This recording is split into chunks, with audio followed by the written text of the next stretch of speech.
In this video, we will cover how to start up the Huey in DCS world. First, look to your overhead controls, turn your AC power to AC phase, voltmeter to ESS bus, main generator on and flip the cover, and turn the battery on, which will engage an alarm. Turn the alarm off with the low RPM audio switch, and to test the lighting panel, left click and hold, and right click to reset, which got rid of our master caution. Fire detector switch, and now we can turn on our radios. But before we do, we need to know the frequency. Press F10 to go to the map and click on the airbase that you're on, which we are on Batumi. This last number, 260, is UHF and 131 is VHF. This is our UHF panel, so we will switch this one to 260 using the three knobs at the bottom. Right click to TR, or transmit receive. And if you wanted to set your VHF comms, right click the outer knob, and you can left click the comm test button to make sure it is on. And we can switch this one to 131. Now you need to select the radio with this knob at the bottom, and number 2 is UHF. But if you hover over this knob, it'll show you what each one is. 1 is VHF FM, 2 is UHF, and 3 is VHF AM.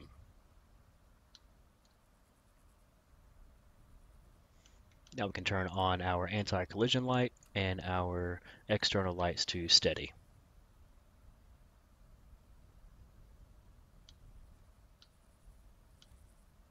Fuel pump, hydraulic controls, force trim, and we can get rid of this IFF light by right-clicking this master knob at the top and turn it into standby. I don't believe this IFF is functional.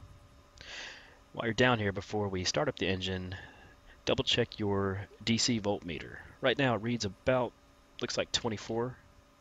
We can press number 2 to go to the co-pilot seat, and yeah, just under 25. But the reason why that's important is because extreme temperatures have effects on batteries, so the battery in the Huey is no different. If it was extremely cold outside, this voltmeter would read much lower, and you might not have enough juice to start the engine. And the more things you turn on in the aircraft, such as these internal lights and the external lights, it's going to draw more battery power. So if you don't have enough battery power, you won't have enough juice to start the engine. But we are good to go. We do have that is plenty enough to start the engine. But if you wanted to double check the temperature outside, here's your temperature gauge on the top left of the windshield. It's 30 degrees Celsius, which is 86 degrees Fahrenheit. So we are good to go. And now we can make sure all of our controls work. Test the cyclic. Cyclic is good. Make sure it does return to center. If it's off just a bit, press the pilot trimmer reset button to make sure it stays center. Test the rudders and the collective. Now we want to bring our throttle to idle, which is indicated by this line right here. And we can call in for startup now. Press backslash on the keyboard, F5, F1 for Batumi, and we will request startup. In field 1-1, request startup. Infield 1-1, Batumi, cleared for startup. And the last thing before startup is the inverter. You can turn this on after you start the engines, but I do to go ahead and turn it on because it does provide power to your fuel gauge and the fuel pressure gauge. And you can test the fuel gauge to make sure it's working. We're sitting at about 700 pounds. So we are ready for startup. We will hold the home key on the keyboard or the ignition switch if you set it on your joystick or throttle, and we'll be watching 3 gauges: the RPM and rotor gauge, the gas producer, and the exhaust. Once this gas producer reaches 40 to 50, we can release the ignition. You can also tell by this engine oil pressure light. Once this light extinguishes, we can release the igniter. I'll go ahead and hold the ignition switch, and you see it drew a lot of battery power, so now we're sitting at about 14 or 15.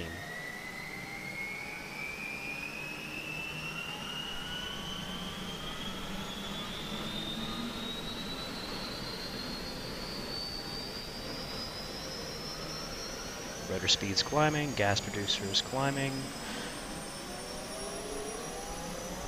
There's 40. There's 50 and the light's off. We can release the ignition. And these last 3 lights will extinguish on their own, but just keep an eye on them, make sure they do.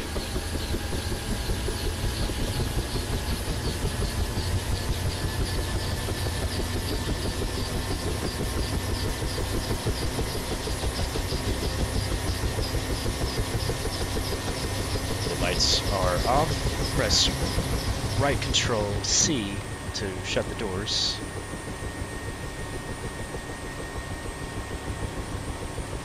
And now if you want, you can turn on the internal lights.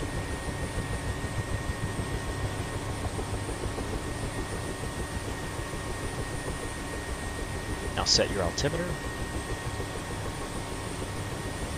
and your compass.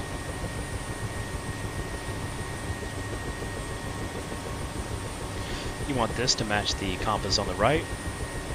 To make sure you got a match, you could use the indicator at the top right. You don't want a full circle, and you don't want a full plus. You want half and half of each.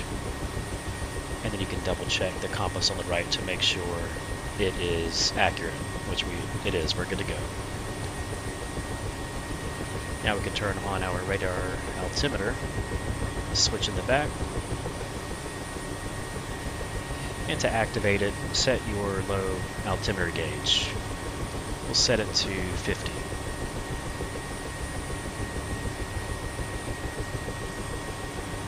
If you have random failures on, make sure your left and right gauges on the engine oil, pressure, and temperature is here at idle. Same thing with the transmission oil and temperature.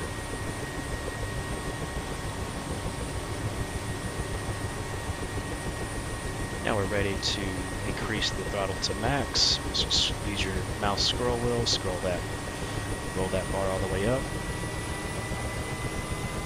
And once your RPM needles get in the green, the RPM limit light will go off.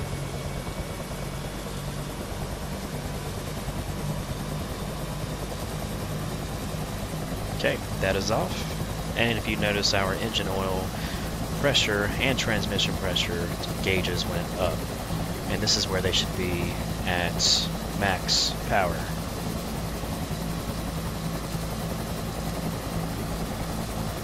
Last thing is to switch this to standby gen and turn the voltmeter to main generator. Oh, and turn the external lights to flash.